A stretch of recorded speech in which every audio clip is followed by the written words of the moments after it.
Bueno, entonces estamos en la instancia de charlar sobre algún modelo para el gas más sofisticado que el del gas ideal, que nos permita tener en cuenta al menos algunos de los resultados experimentales que vinimos diciendo, ¿sí? Para hacer eso vamos a empezar a discutir algunas de las hipótesis que habíamos planteado en el modelo de la teoría cinética, en el modelo de gas ideal, y que experimentalmente se comprueba que no son válidas, ¿sí? Entre esas hipótesis, ¿se acuerdan que habíamos dicho que los gases estaban constituidos por masas puntuales?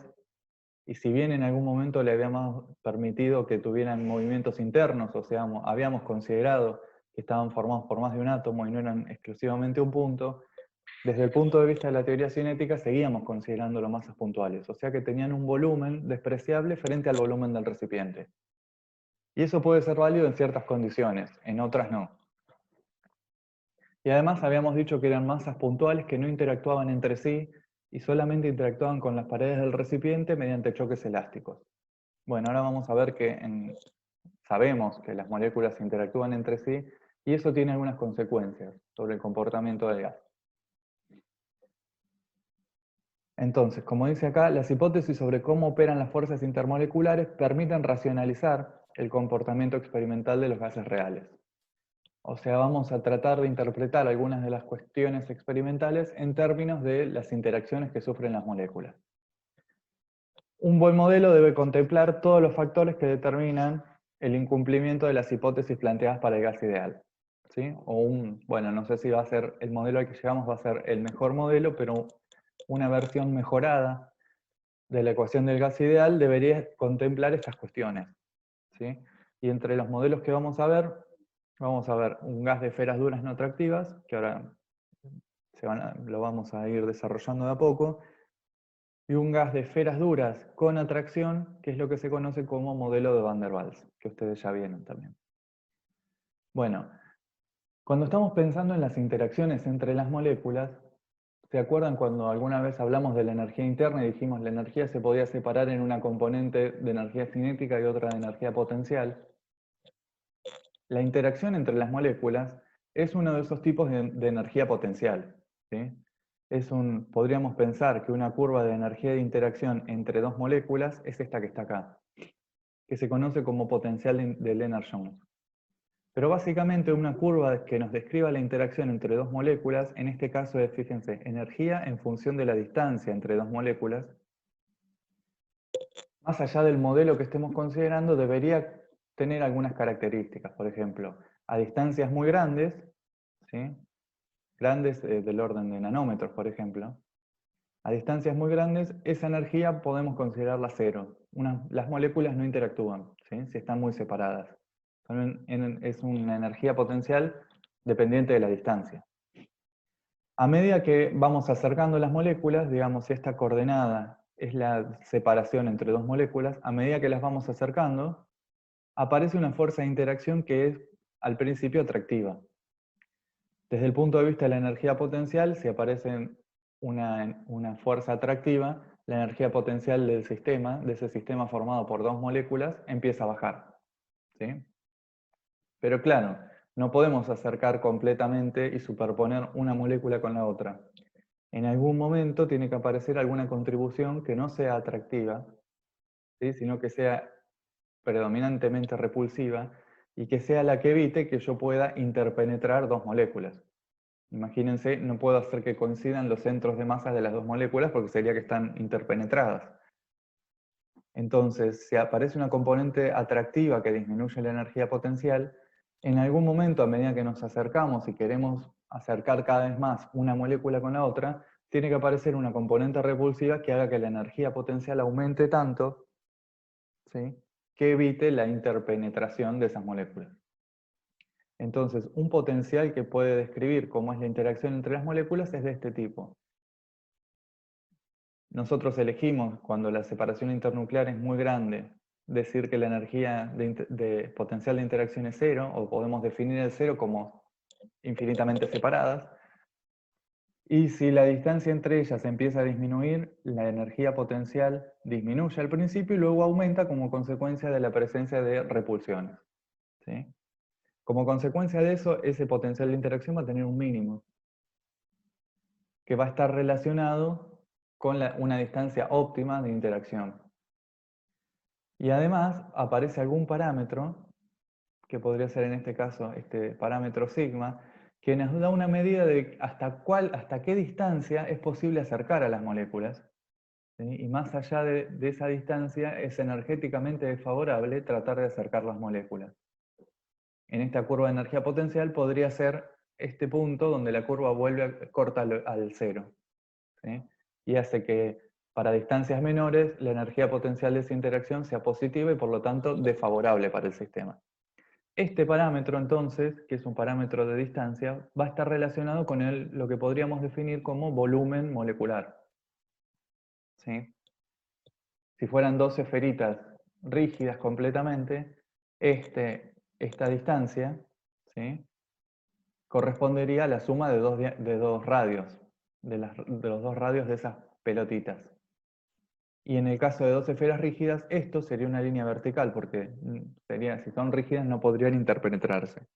Entonces, en principio, este parámetro, o alguno similar, describe de alguna manera el tamaño, o está relacionado con el tamaño molecular. Entonces, respecto de la importancia que tiene el volumen molecular, bueno, se encuentra experimentalmente que los gases reales se vuelven muy difíciles de comprimir cuando la presión aumenta. Y entonces, a altas presiones aparece una dificultad para comprimirlos, incluso incluso cuando no hay condensación. Y esta dificultad es similar a la que se observa en fases condensadas, por ejemplo en un líquido, donde la densidad de moléculas también es alta. Además, las moléculas pueden tener formas muy diversas y como consecuencia de la existencia de fuerzas de interacción, el concepto de volumen molar se vuelve un poco difícil de definir en estas condiciones. ¿Sí?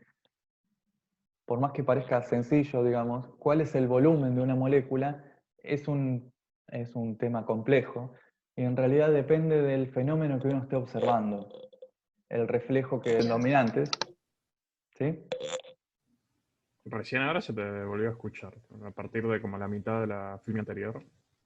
Nada. Perdón, ¿de esta? Sí. ¿No? Con ustedes. Mm. ¿Ahí me escuchan? Sí, ahora sí. Bueno, debe ser la conectividad porque me tuve que pasar a datos, se cortó internet, así que debe ser esa cuestión. Bueno, traten de avisarme, voy a tratar de estar más atento al chat, a ver si me dicen si se escucha o no. Bueno, entonces repaso de nuevo esta diapositiva por las dudas. No. Digamos, la existencia de un volumen molecular es un hecho experimental. Lo podemos observar, por ejemplo, en la dificultad que tenemos en comprimir un gas cuando su densidad es alta. Y está relacionado con esta idea que planteábamos de que las moléculas se pueden acercar, pero en cierto punto no son interpenetrables. Entonces, ante cierta distancia mínima, aparece una interacción repulsiva. Sin embargo, la definición del volumen molecular no es concreta. Digamos, no podemos definir un volumen molecular estrictamente, sino que se vuelve un parámetro que es dependiente del fenómeno que estamos observando o de la técnica experimental con que pretendemos medirlo. Como decíamos en la curva de energía de interacción, la existencia de distancias intermoleculares donde las fuerzas de repulsión se vuelven dominantes permite inferir que es posible hablar de una región donde puede identificarse el volumen molecular. Esto determina lo que vamos a llamar el volumen de las moléculas, pero va a estar asociado a la técnica o al método de medida, esto que veníamos comentando. Este problema, por supuesto, no lo tenemos en la descripción del gas ideal porque habíamos dicho que eran masas puntuales, o sea que carecen de un volumen molecular. Sin embargo, la ecuación del gas ideal, esta que decía que el volumen cuando la presión tiende a infinito tiende a cero, que era válido para un gas ideal, entonces en la descripción de un gas real ya no sigue siendo válida. ¿Sí? No es un problema para la aplicación de la ecuación del gas ideal porque nosotros éramos conscientes de que podíamos aplicar las ecuaciones o las relaciones que surgen del modelo del gas ideal en el límite a bajas presiones. Este no es un límite en el que aplicaríamos la ecuación del gas ideal. Entonces, experimentalmente, a medida que la presión aumenta, un gas se vuelve tan difícil de comprimir como un líquido, cuando pretendemos llegar a volúmenes molares muy pequeños. Bueno, si se considera un potencial de tipo de Lennard-Jones, que es ese que estaba marcado, que estaba dibujado un par de filminas atrás, la contribución repulsiva es solo significativa a distancias que asociaremos con el diámetro molecular. O sea, el diámetro molecular va a ser del orden de ese radio. Vamos a volver un poquito. El diámetro molecular va a ser del orden de las distancias a partir de las cuales se produce, tenemos energía potencial positiva, o incluso en este mínimo. Podríamos decir que entre esta distancia a la cual se produce el mínimo y la distancia a la que se corta de nuevo, a la que la función energía potencial corta el eje de nuevo, entre estas distancias está el diámetro molecular.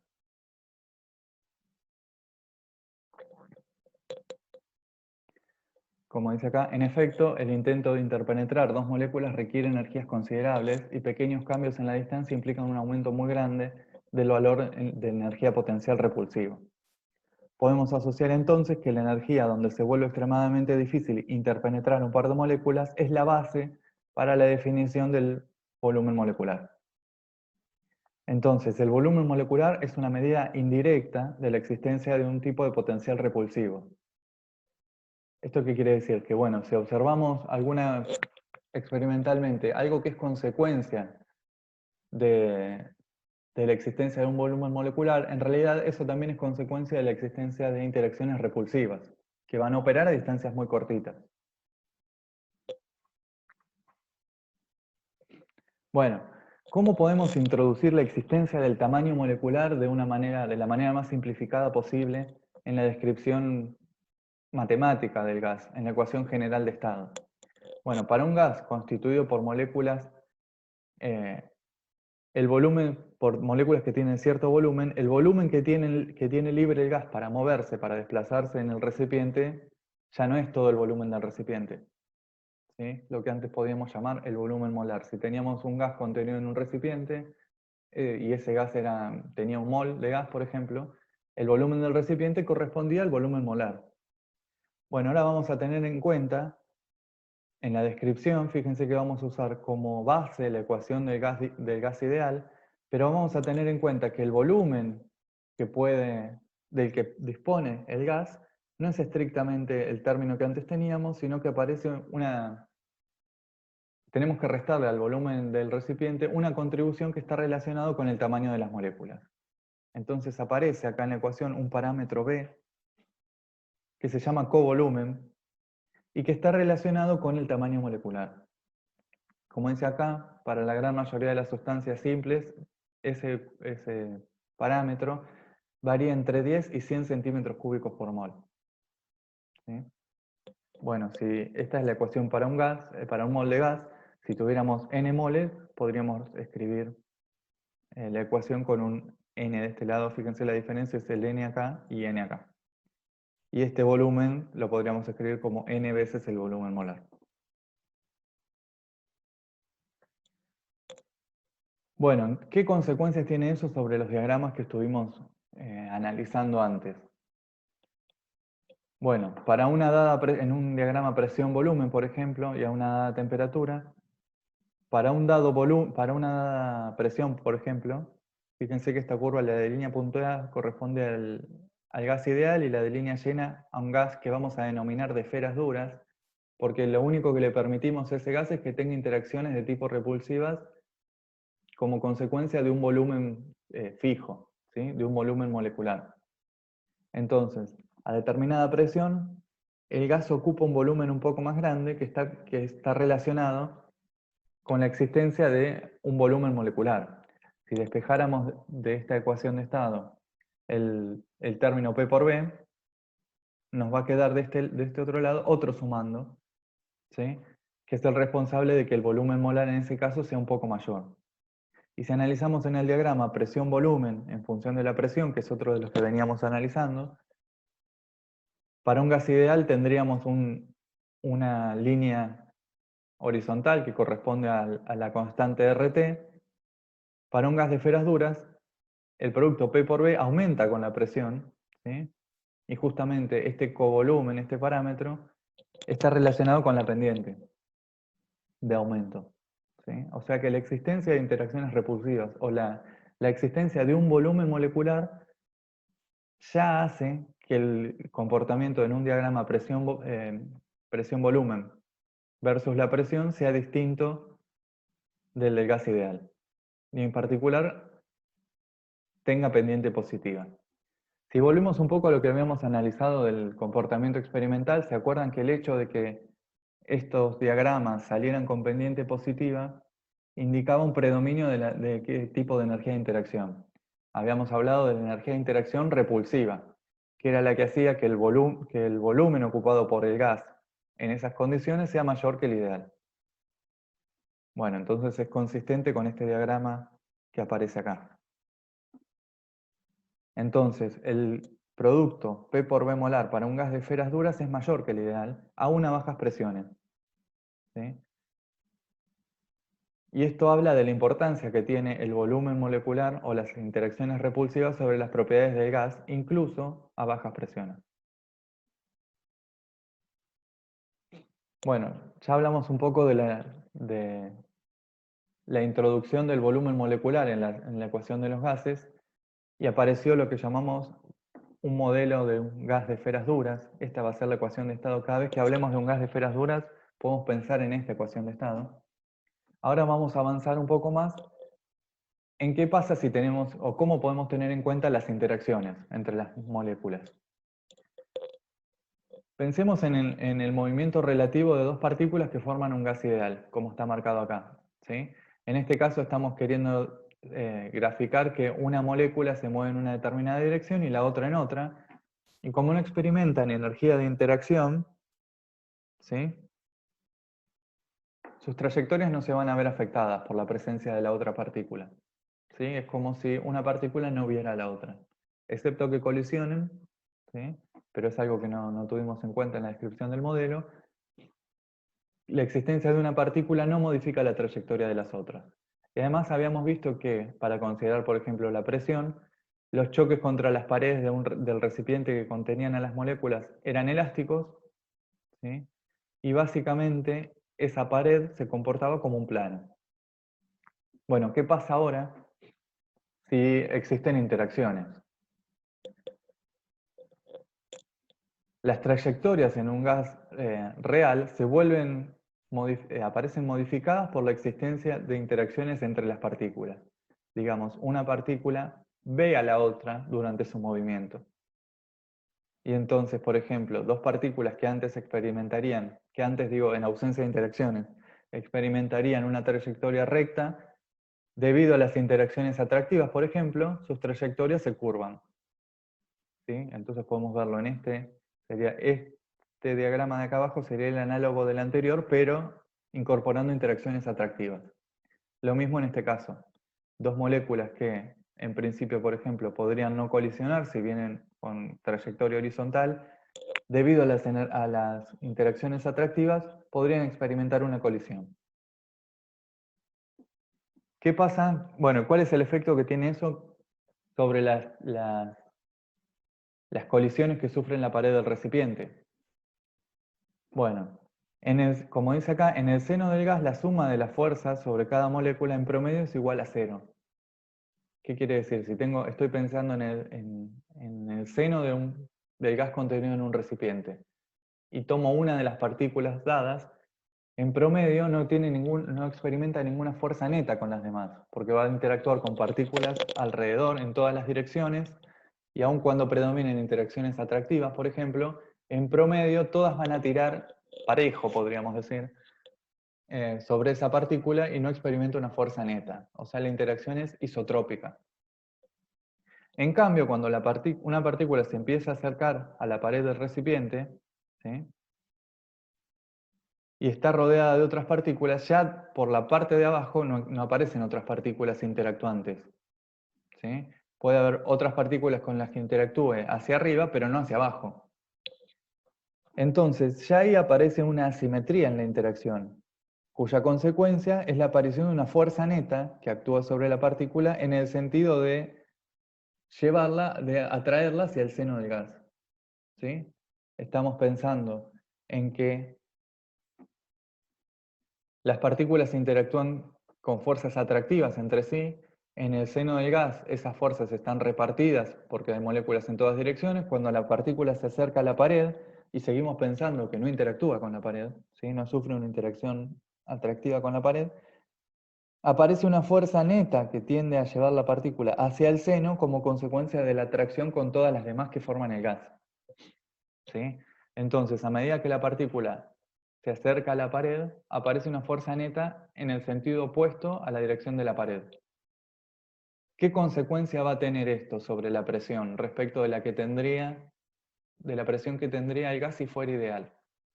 Bueno, si aparece una fuerza neta, más allá de que no conozcamos ninguna expresión para esa fuerza ni podamos cuantificarla, sí podemos decir que la aparición de esa fuerza va a hacer que la molécula colisione con menor fuerza sobre la pared.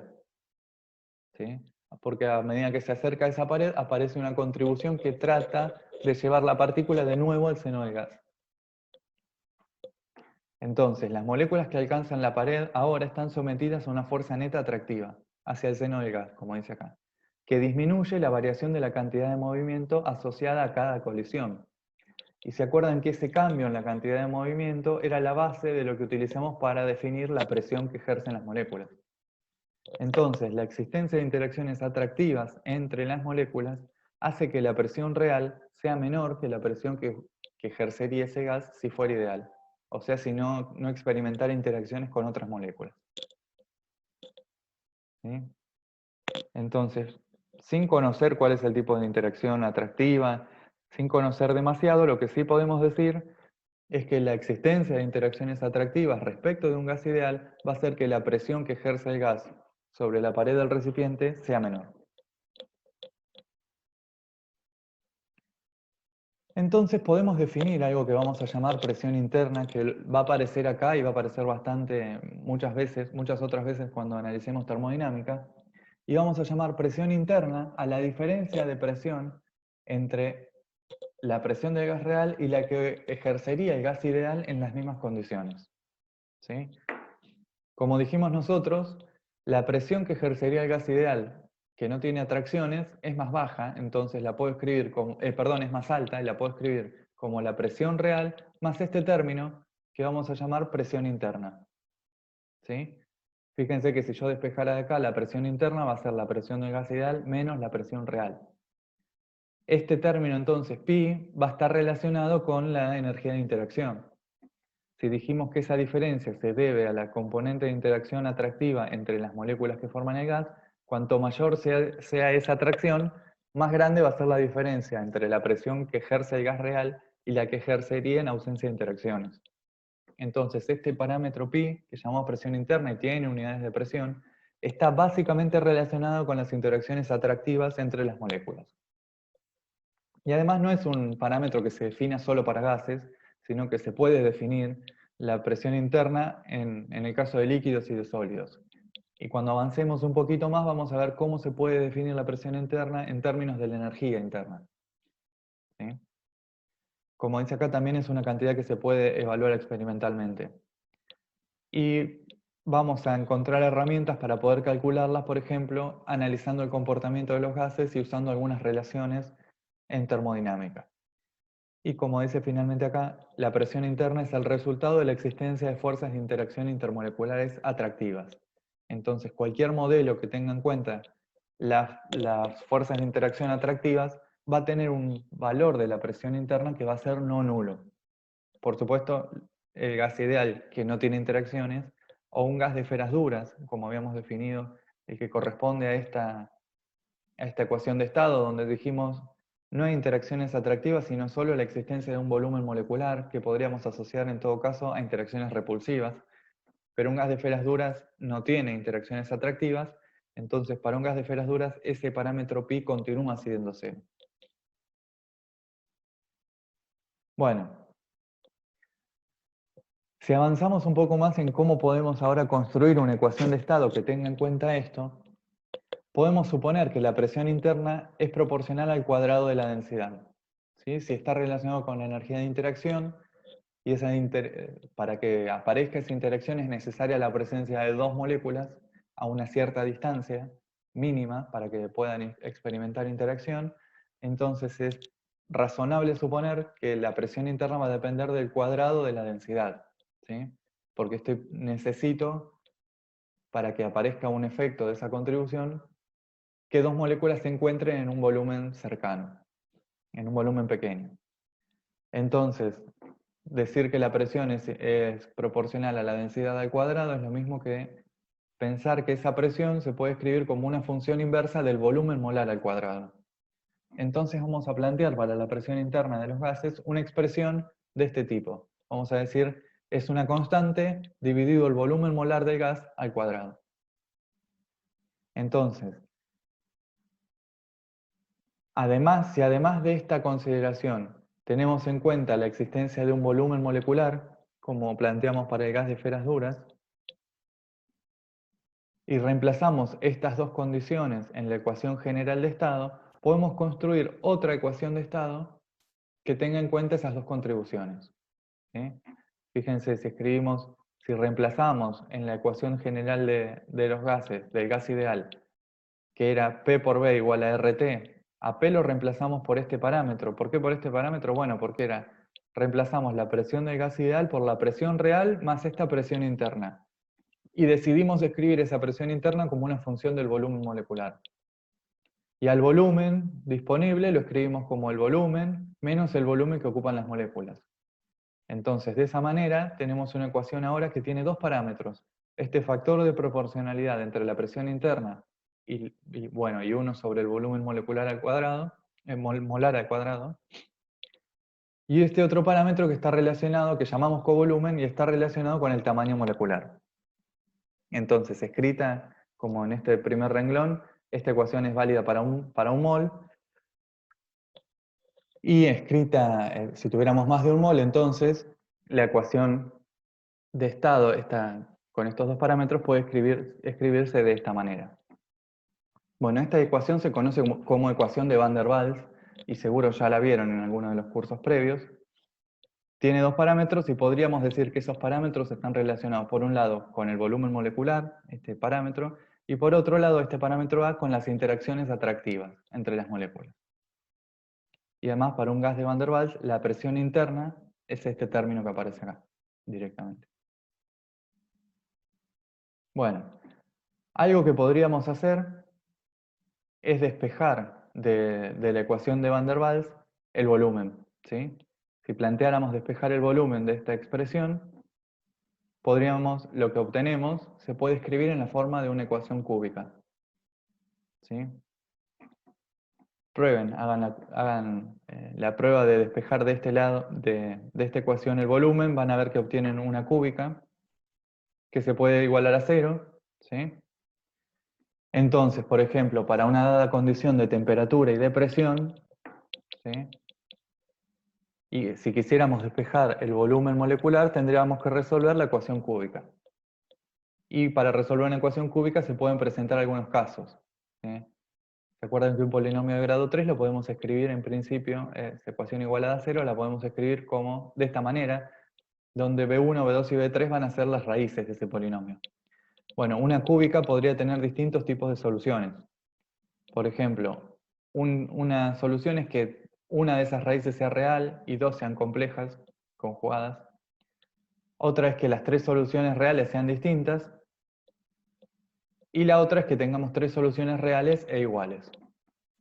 Entonces vamos a ver este tipo de comportamiento, a qué se traduce, por ejemplo, en un diagrama presión-volumen, o con qué está relacionado eso en un diagrama presión-volumen.